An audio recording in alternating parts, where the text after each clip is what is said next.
édition du séminaire qui accompagne la réforme du plan d'études de Subcom 2020. Alors après la réussite de la première édition, avec ces trois versions, Subcom 2020, Subcom 2020 Enterprise Edition et Subcom 2020 Student Edition, nous voilà réunis de nouveau pour une nouvelle aventure vers le changement.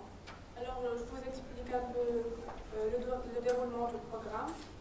Il y aura en tout 3 ateliers, 2 ateliers pour aujourd'hui et un atelier pour demain. On va se concentrer pour cette édition sur les options de la 3e année. Donc, l'atelier 1, intitulé Options de la 3e année. Il y aura 8 groupes de travail pour les 7 options déjà enseignées à Subcom et une 8e nouvelle option envisagée qui est l'option en management. Donc, vous allez vous voir divisé par 8 groupes. Et chaque groupe, constitué de profs, d'un ingénieur exerçant dans le domaine, d'un étudiant en 3e année dans l'option et d'industriel, va se voir réfléchir sur l'état des lieux de l'option et les axes sur lesquels il pourrait y avoir du problème. Le deuxième atelier, intitulé Voies d'approfondissement. Alors, les voies d'approfondissement, elles vont remplacer les dominantes de 2e année. Dans la nouvelle vision du plan d'études, il y aura au lieu des 4 dominantes enseignées, 2 voies d'approfondissement, une voie d'approfondissement réseau et une voie non réseau, et chacune des voies d'approfondissement devra par la suite aboutir à un certain nombre d'options de la 3e année. Et le 3e atelier pour demain, il va porter sur des réflexions générales sur le tronc commun. Donc pour les ateliers 2 et 3, vous allez être répartis en 2 groupes, non pas en 8. Vous allez recevoir vos badges dans quelques minutes et il y aura vos affectations selon les options que vous avez choisies. Pour l'instant, je cède la parole à M. Mounir Flecha, directeur de Subcom.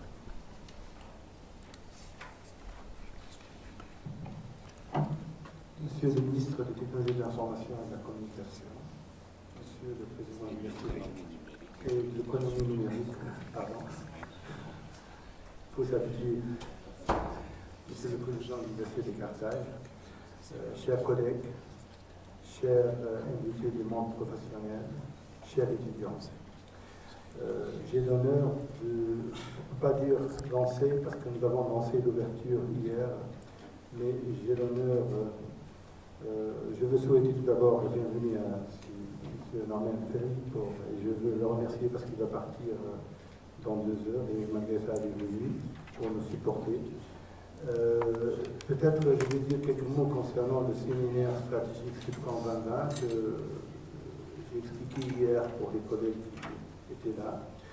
C'est un séminaire stratégique qui tourne autour de la stratégie de l'école dans l'horizon 2020. Et ce séminaire stratégique, alors on a défini ensemble, alors collègues Subcom et industriels, 4 axes stratégiques. L'axe stratégique numéro 1 était l'ingénieur de demain, l'horizon 2020 et au-delà.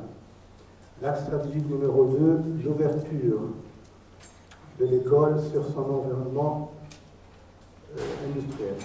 L'axe numéro 3, c'est la recherche et le développement et l'innovation. Et l'axe numéro 4, alors, c'est la gouvernance. Alors, c'est comment aller vers le PSD, alors l'autonomie financière, comment passer à une démarche qualité, l'accréditation, etc. Alors, et ces 2 journées, aujourd'hui et demain, ce sont les ateliers où on va travailler plus sur le curriculum, sur le plan d'études. Alors, la participation de nos collègues, les industriels et les étudiants aussi, pour lancer une réflexion, pour pouvoir aboutir sur les nouvelles options, voies d'approfondissement et de tronc commun. Alors, je ne vais pas trop tarder et je vais céder tout de suite la parole à Monsieur le ministre pour nous parler aussi de la stratégie du ministère et pour nous expliquer un peu le plan stratégique Tunisie Digitale 2018.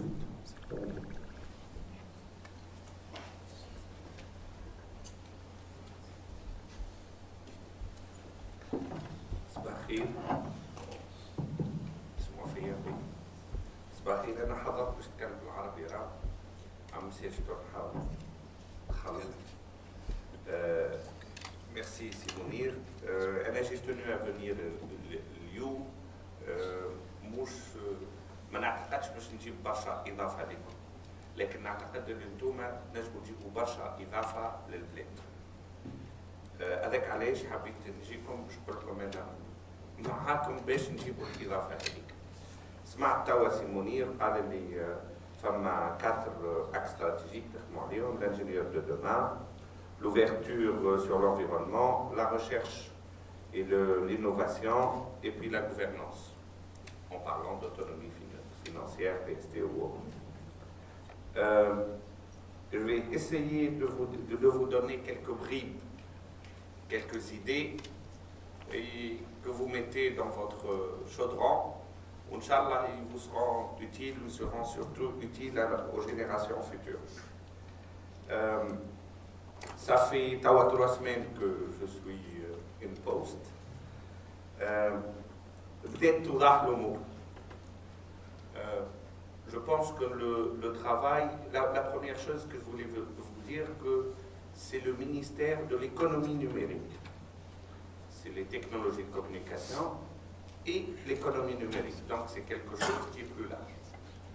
Où nous avons décidé de le faire, où j'avais insisté que ça soit l'économie numérique. Je pense que l'économie numérique, c'est vraiment the engine, le moteur, plutôt peut-être le train de l'économie tunisienne. Et ce train qui va tirer l'économie, Inch'Allah, l'économie tunisienne vers l'avant, il a un moteur. Pour nous, le moteur s'appelle Tunisie Digitale 2018.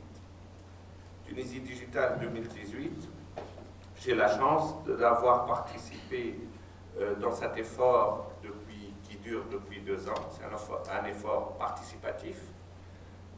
Et le secteur public s'est ouvert sur le secteur privé. Et c'est un effort conjoint, mais le secteur public et le secteur privé, avec des ateliers de réflexion qui ont commencé après il y a 2 ans. Il y a 2 ans, un séminaire comme celui-là, où il y avait à peu près une centaine de personnes, secteur public, secteur privé, et bien sûr, il y a dans le secteur public et le secteur privé, il y a des gens comme vous, d'éminents chercheurs et enseignants qui étaient présents avec nous. NHD en qualité de quelqu'un du secteur, mais aussi en qualité de membre de l'Assemblée nationale. Et on a réfléchi ce qu'on veut que la Tunisie devienne dans quelques années. Bouge dans un horizon très lointain, mais dans un horizon assez proche. On s'est fixé 2018 et on s'est dit que la vision est claire. On souhaite être un centre régional dans le domaine des technologies de l'information. C'est la même histoire depuis un certain temps. Mais on ne s'est pas arrêté là. On a pris le temps, que ce soit ce séminaire, mais une année après, dans le séminaire suivant, d'aller 1000 visions, avec un plan stratégique. On a choisi 6 axes stratégiques sur lesquels on a travaillé. Les axes stratégiques, on a fait des initiatives. Ces initiatives, on a fait des KPIs, des Key Performance Indicators, SOS en français, des indicateurs de performance. Les indicateurs de performance, عرفنا وين اليوم وش نحبوا نكونوا dans 4 ans, il nous reste 3 ans. Dans 3 ans, وين نحبوا نشوفوا des indicateurs économiques mesurables, agressifs en termes de challenging mais mesurables pour que on arrive à mesurer notre avancement. Une fois عملنا ذلك خدمنا dans des commissions, encore une fois public-privé, pour définir les projets qui vont réussir les initiatives, qui vont réussir l'axe stratégique pour arriver à la vision. Il y en avait à peu près une 60aine de projets réels de projets réels qui ont été imaginés par ces commissions. J'ai la chance, qui traite le Lozara, j'ai eu ce dossier, bon, ce n'est pas le dossier physique, hein, c'est le dossier électronique, avec ces projets-là. La première chose que j'ai fait, j'ai pris ce dossier, je l'ai donné à quelqu'un, j'ai recruté une personne qui a l'habitude de délivrer le projet. Nos habitudes, c'est qu'on réfléchit barcha, on réfléchit barcha, l'exécution. Donc j'ai donné ce dossier à un delivery manager. Ce delivery manager qui a l'habitude de gérer plusieurs programmes avec la consigne très claire. Regarder, hiérarchiser, prioriser, hiérarchiser ces projets en termes de maturité, en termes d'impact. Quels sont les plus matures, les plus imminents à commencer, et commençons à dépenser de l'argent. On peut faire ce qu'on veut. Si on n'a pas des projets avec des budgets et on ne les délivre pas, on n'avancera pas. Donc aujourd'hui, on est exactement dans cette phase. On a un ensemble de projets, une soixantaine de projets. Le coût total de ces projets sur les 4 ans, c'est 5 500 millions de dinars, 3 billion dollars, 5.5 billion dinars sur les 3 ans. منين باش نجيبوهم الفلوس ça sera du public-privé. On a dépassé l'ère où le public dépense sans résultat, il faut du partenariat public-privé. On table sur un budget de 1 800 millions de dinars, 1800 milliards, qui viendrait du public et qui représente à peu près le 1/3. Les 2 tiers viendraient du privé. Et la jonction entre public et privé, c'est possible pour délivrer ces projets. Ces projets sont sur plusieurs axes. Les usages, les axes, mais qui vont de l'infrastructure, les usages, l'e-government, etc. Il y a 6 axes. Et ça sera le moteur de ce train. Je suis là pour dépenser cet argent. Dépenser cet argent wisely, d'une façon raisonnable, mais d'une façon rapide. À la Khatab Fitounes, notre problème n'a jamais, je ne pense pas que c'est un problème d'avoir les fonds, mais les structures pour dépenser ces fonds sont tellement complexes qu'on n'arrive pas à les dépenser. هذه الحاجة الأولى.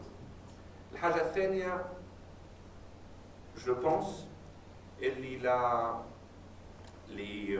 les skill sets qu'on forme, la formation que nous avons, je suis ingénieur comme vous, ou comme certains de vous, on nous forme bien à résoudre des problèmes, on nous forme bien à imaginer des solutions, etc., à architecturer des choses.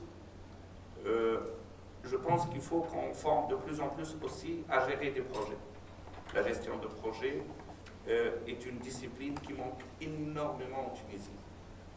Les gens parlent dans des réunions officielles et dans des réunions de quelques idées, on parle qu'un nombre des projets, alors qu'un projet il a une définition bien claire. Donc la gestion de projet est quelque chose qu'il faudrait vraiment y penser, parce que c'est pour délivrer ces projets, il nous faut des gestionnaires de projets. Ces gestionnaires de projets, en général, peuvent venir, que ce soit de la discipline ingénieur, de la discipline autre, mais il faut former des gestionnaires de projets. La deuxième chose, qui me semble qu'il faut réfléchir, c'est les soft skills. On forme des ingénieurs sur technical skills, il nous faut axer aussi sur le soft skills, la résolution de conflits, la communication, beaucoup de choses qu'il faut vraiment qui sont dans le domaine de l'entreprise, qui sont tout aussi importants que la formation technique. Et dans ce cadre-là, je souhaite lancer un programme, peut-être avec Subcom, qu'on va faire un programme de formation de soft skills de l'administration. Et peut-être, si ces programmes se font en formation continue avec des ingénieurs, des jeunes ingénieurs, on bénéficiera, tout le monde y bénéficiera, les gens qui ont un certain nombre d'expériences mais qui sont tombés un petit peu dans la routine, avec les jeunes qui ont le dynamisme nécessaire et le renouvellement de la vision nécessaire, mais qui leur manque d'expérience, s'ils font ensemble des séances de formation et de coaching, je pense que ça serait utile à tout le monde. C'est un point peut-être à réfléchir. En ce qui concerne, grosso modo, Tunisie Digital 2018, on est en train de s'embarquer dans la transformation. Oui, on est en train de s'embarquer dans la transformation de ce pays, dans la e-transformation de ce pays. Nous n'avons pas autre choix que transformer ce pays et de le remettre sur orbite, l'orbite du digital, l'orbite du 21e et du 22e siècle. On a pris du retard, tout le monde est conscient qu'on a pris du retard, maintenant tout le monde est conscient qu'il va falloir résoudre rattraper ce retard. Ça, c'est le premier message.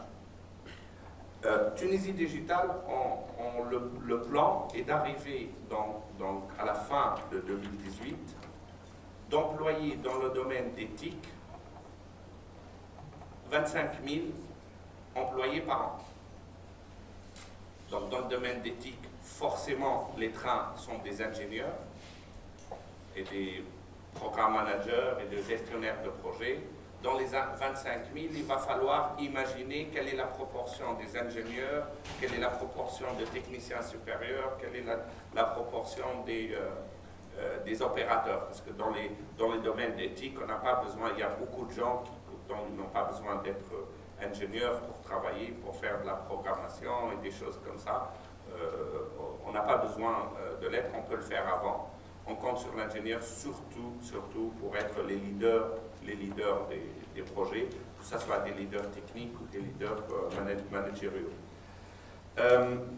Et donc dans les 25 000, je crois, dans les 25 000, combien d'ingénieurs en tout pour la Tunisie? Et ces ingénieurs-là, on a un problème, c'est que dès qu'on rentre dans la quantité, on oublie la qualité.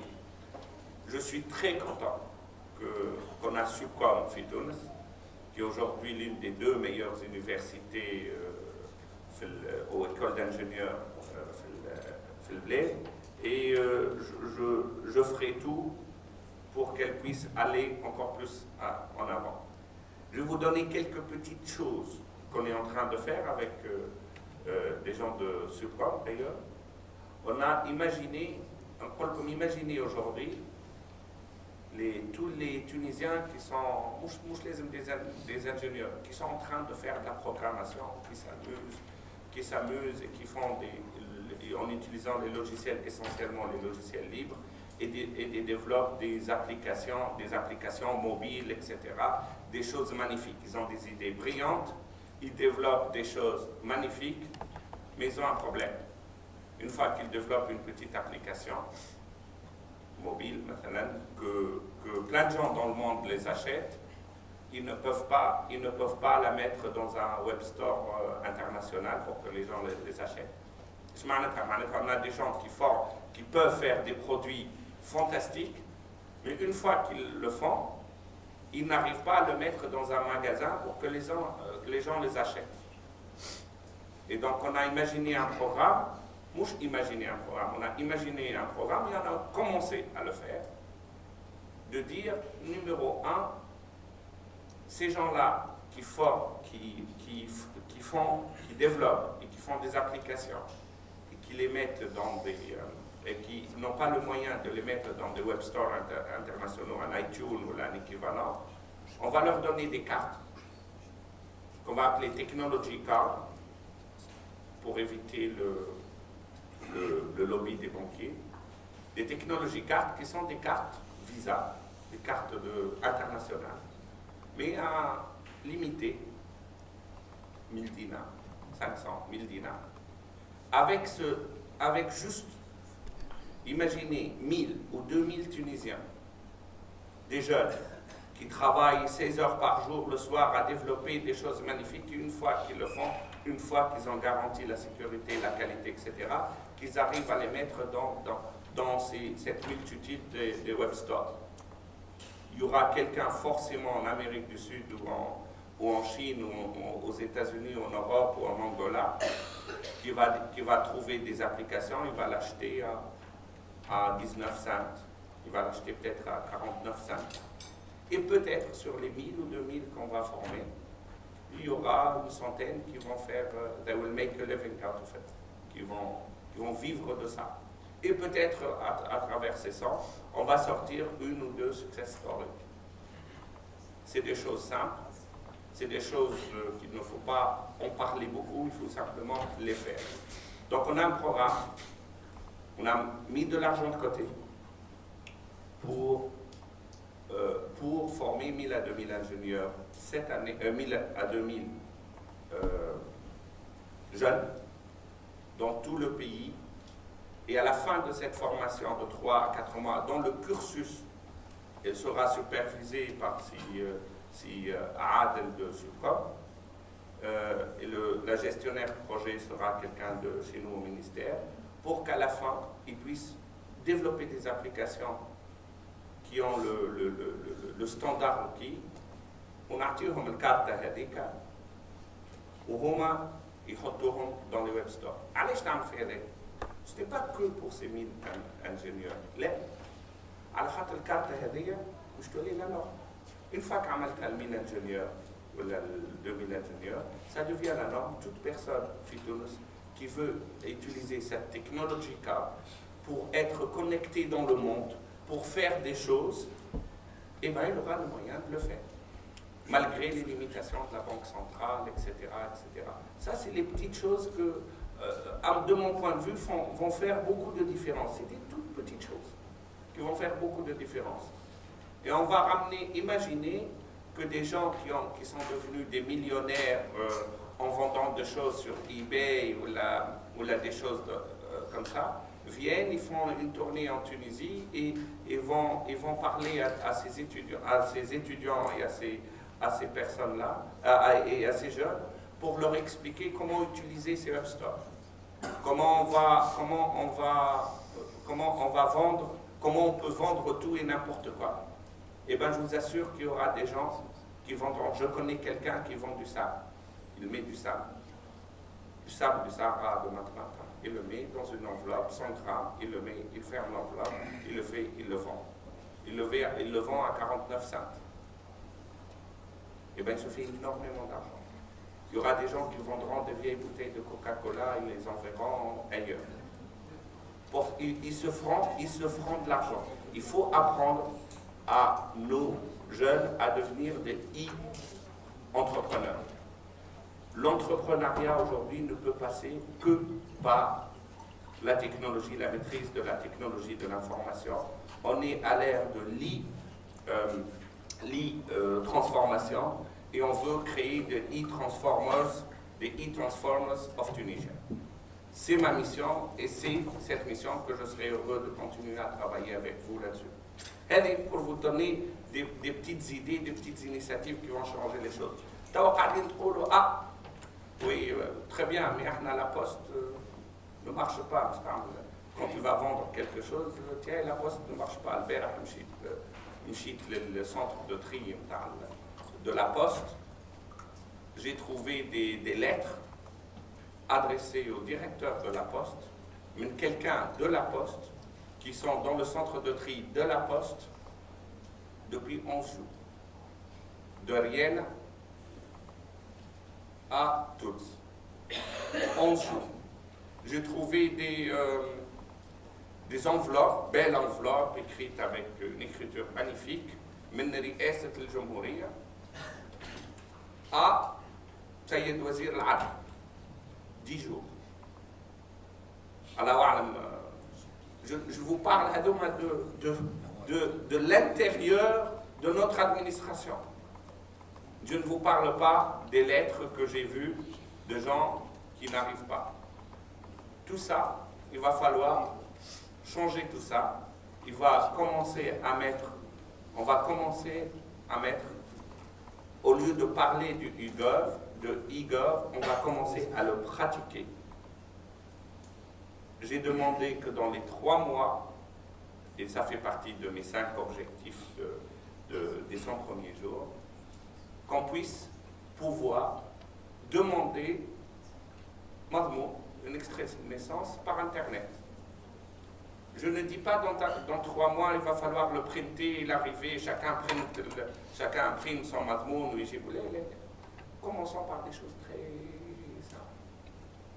Quelqu'un qui rentre, qui demande madmoun, il khalas بالكارت نتاعو يتحط المضمون يتحط في البوسطه ويوصل له المضمون وندير البوسطه ما تخدمش توا بالكدا يبقى توا تولي تخدم اون ميتون لا بريسيون توا تولي تخدم mais ce service là c'est un service simple mais il n'est pas utile pour nous à Trao. Il est utile surtout pour le million de Tunisiens qui sont à l'étranger que j'ai vu faire 200 km pour chercher madmoun. Ce service sera utile pour eux. Mais en faisant ça, on va faire autre chose. C'est que vous avez le ministère de l'Intérieur, qui lui-même a la base de données. Quand un citoyen arrive et il va faire un papier quelconque, qu'est-ce qu'il lui demande, entre autres? Donc, il dit moi, يمشي للناس اللي عندهم المضمون باش خرج ورقه ولا ياخذ حاجه. عم تعريف يقول له جيب مضمون. يخرج المواطن يمشي للبلديه اللي تعمل له مضمون، تعطيه المضمون، يعاود يرجع، يعاود يعطيه له، هو يعاود ياخذه يحطه في الجر وبعد يمشي وبعد يعاود وبعد شو يعمل به؟ ما عنده ما يعمل به، هو عنده ديجا. Donc c'est un circuit stupide. Je mesure les mots stupide. Donc dans les 3 mois, je vais faire tout mon possible avec mes équipes. كان وزارة الداخلية ما عادش تطلب مضامين. خاطر مضامين عندها، وقت اللي حاجتك لا لوا دي كانوا يلزمك مضمون، يبقى تكوش المضمون والعون اللي موجود غادي يقول يلزمه مضمون، وقت اللي مش يعمل كي فا انفورماتيزي البابيي اللي مش يعمل n'importe lequel, et ben il va le prendre. Il va le prendre directement de l'application, il est déjà connecté de l'application interne. علاش ما نستعملهاش. Et c'est comme ça qu'on va commencer à pratiquer le e-gov. Dans mon ministère, dans les 6 mois, on va mettre l'application de Electronic Document Management. Qu'on ne va plus envoyer des paraphes à Dakar ou au Pédé. Non, on va pas le faire. Dans 6 mois, on va pratiquer ce qu'on prêche. Parce que si on ne pratique pas ce qu'on prêche, on n'y arrivera jamais. Nous avons l'objectif et d'avoir 2 choses, je parle de e-gov, d'avoir un service aux citoyens, mais aussi, tout aussi important, connected government, un gouvernement connecté, une administration connectée, qui nous sauvera énormément d'argent. Vous direz, non, on va le faire. On va le faire avec des gens, avec des ingénieurs, avec des gens que vous formez. Et on va le faire parce qu'on n'a pas d'option que de le faire. C'est un devoir vis-à-vis de nos enfants de le faire. هذه تقريبا les quelques bribes. Je vous ai donné quelques bribes de ce qu'on est en train de faire. J'ai 6. vais peut-être vous dire ma stratégie de façon un peu plus structurée. La stratégie, so far, après 3 semaines, comment on va travailler. J'ai 6 axes importants pour ce pays, qui me semblent importants pour ce pays. Numéro 1, le moteur du train qui s'appelle le moteur de l'économie numérique. On a parlé Tunisie Digital 2018, écoutez à l'Internet, je ne vais rien vous envoyer, écoutez à l'Internet Tunisie Digital 2018, vous allez trouver la présentation. Les projets, dès qu'ils soient validés, ils seront sur Internet. Tunisie Digital 2018, le projet, vous allez avoir les 60 projets sur lesquels Ntouma, vous allez s'associer avec les privés pour pouvoir les délivrer. Ces projets seront sur Internet une fois dans un mois à peu près. C'est l'axe lourd. L'axe thème, c'est l'évolution, le monde de la télécommunication. En tant que, je ne dirais pas politicien, parce que je ne sais pas, en tant que serviteur, que public servant, en tant qu'agent public, nous sommes payés par le public, nous avons une obligation envers le public. Cette obligation est de l'égalité des chances. Qu'il soit في الغزالة في centre urbain nord في الناصر ولا qu'il soit هنا وراء في الجبل وراء الحمامات ولا في القصرين ولا في جبل سيدي عبد الرحمن ولا جبل النفوسة. Il faut que ces gens-là ont le même droit à l'Internet. La Convention des Nations Unies dit le droit universel, c'est le droit à un téléphone plus 128 kilos pour Internet. Et là, je pense qu'on est largement dépassé. Il va falloir passer à l'ultra-fast broadband, dit 20 mégas et plus. Je ne dirais pas que toutes les régions de la Tunisie, il y aura des 20 mégas et plus, mais c'est notre devoir que tout Tunisien ait accès à Internet. Dans ce sens, on a lancé une réflexion avec les opérateurs, avec l'INT, j'ai vu quelqu'un de l'INT aujourd'hui, de regarder quelles sont toutes les mesures possibles de faire pour faire l'ultra-fast broadband dans toute la Tunisie. علاش؟ على خاطر les opérateurs كلهم تمشي للنصر vous allez trouver 3 tranchées de fibre optique. تمشي là 3 tranchées de fibre optique. Orange, Tunisie Télécom, Orange ou Tunisiana. Ils fibrent. Allez. Ils ont dépensé, à mon avis, entre 10 et 20 millions de dinars haram. علاش؟ خاطر chacun, خاطر la loi ne les oblige pas à réutiliser ce qui existe. Parce que la fibre optique, pour l'instant, en tout cas dans l'état actuel de la technologie, a largement la capacité nécessaire pour ce qu'on est en train de faire et ce qu'on fera dans le futur. Donc on va s'assurer que les ressources sont mutualisées et qu'on puisse, au lieu de dépenser 3 fois la même chose, في النصر وفي Lac ou في centre urbain nord, on va trouver le moyen que cet argent soit dépensé ailleurs. Il n'y aura pas la Tunisie, il n'y aura pas de la fibre partout, mais on a des technologies, genre faisceau hertzien, des FH point-à-point qui sont beaucoup plus rapides à déployer, qui ont à peu près le même besoin. Donc cette réflexion là-dedans, et comment on peut aussi compléter avec la 4G. Il y a l'INT, j'ai demandé à l'INT de commencer une réflexion sur la 4G pour réfléchir comment on va donner la licence d'ici la fin de l'année sur la 4G. Donc le deuxième axe. Le premier axe, Tunisie Digital 2018. Deuxième axe, le télécom, le futur de télécom, mais toujours en service public. Bien sûr, en faisant ça, le marché va se développer naturellement. Bien sûr. Mais mon rôle, c'est de s'assurer que chaque Tunisien ait la même chance pour étudier, pour aller sur Internet. Le troisième axe, c'est la Poste. La Poste, nous avons pratiquement 1100 sièges, 1100 agences. Le nombre total des agences bancaires في تونس, il est de 1400.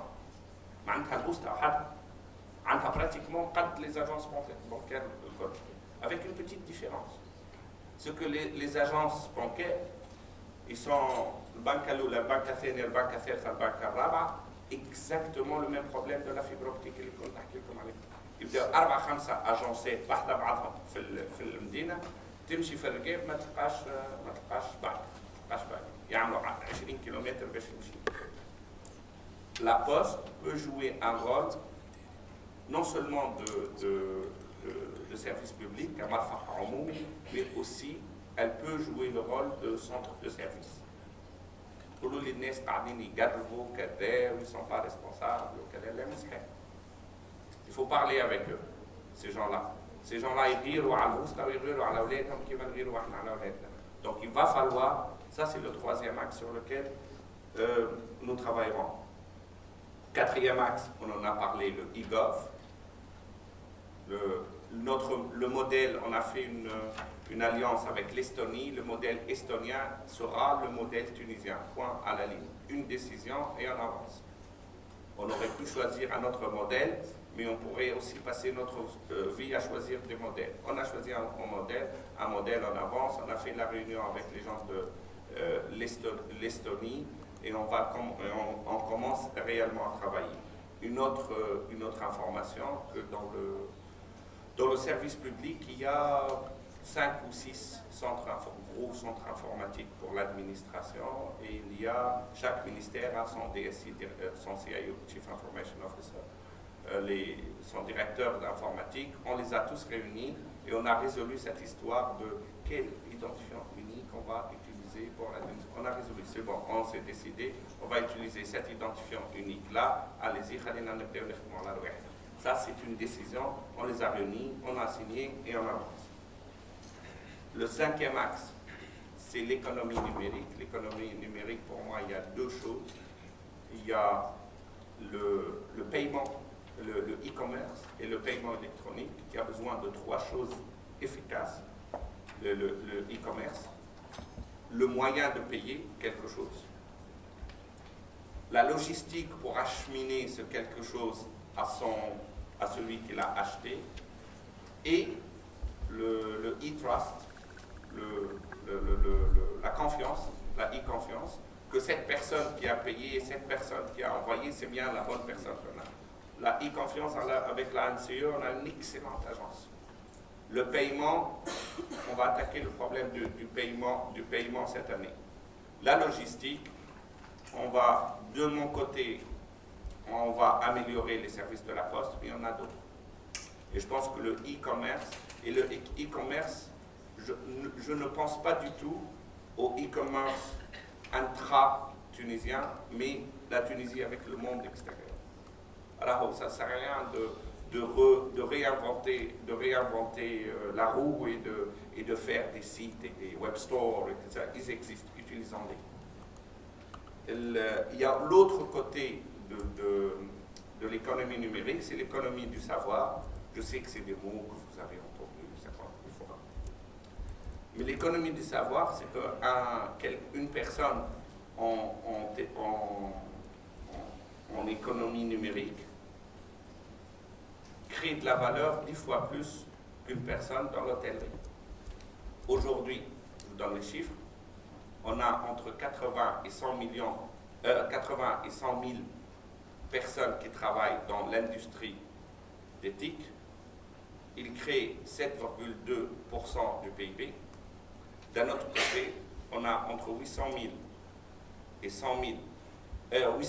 1 million de personnes qui travaillent dans le tourisme et ils créent 7% du PIB. Donc la valeur rajoutée créée par les gens qui travaillent dans l'éthique est 10 fois plus que les gens qui travaillent dans le tourisme. Il faut les deux, bien sûr. Il faut les deux. Mais il faut aussi créer beaucoup plus de valeur. La dernière chose, le dernier axe de ma stratégie, qui est encore sommaire, je m'assure qu'elle tient la route, c'est la politique du numérique en Tunisie. Quelle est notre politique? Après tout, on est dans le gouvernement pour faire des politiques. Quelle est notre net neutrality? Quelle est notre position sur ces questions qui semblent très loin de notre réalité, mais si on veut rentrer par la grande porte dans le numérique, il faut avoir une politique dans ce sens. Vous savez ce qui s'est passé il y a quelques jours, la FCC aux États-Unis, qui a les décisions de la FCC qui a approuvé la net neutrality et qu'on ne peut pas payer plus, que quelqu'un paye plus qu'un autre dans l'Internet pour avoir un meilleur service. Donc, c'est des questions fondamentales. La question des données. La question des données. Où sont les données? Où sont hébergées les données? Quand on va faire le offshoring, est-ce que la législation des autres pays nous autorise à mettre les données ici, ou il faut qu'elles viennent, on fait le traitement, elles reviennent de l'autre côté? Toutes ces questions qui semblent très loin par rapport à notre situation actuelle, etc., sont des questions importantes pour le futur de notre pays. Donc, Tunisie Digital, le secteur de télécom, la poste, le e-gov, le commerce électronique et l'industrie du savoir, donc l'économie numérique, et la politique du numérique sont les 6 axes sur lesquels je ferai tout mon mieux de travailler avec vous et avec tout le secteur privé et le secteur public pour faire avancer ce pays, parce que nous avons besoin de transformer ce pays, et je suis certain qu'entre vous, il y a des vrais e-transformers. Allons-y et transformons ce pays. Merci.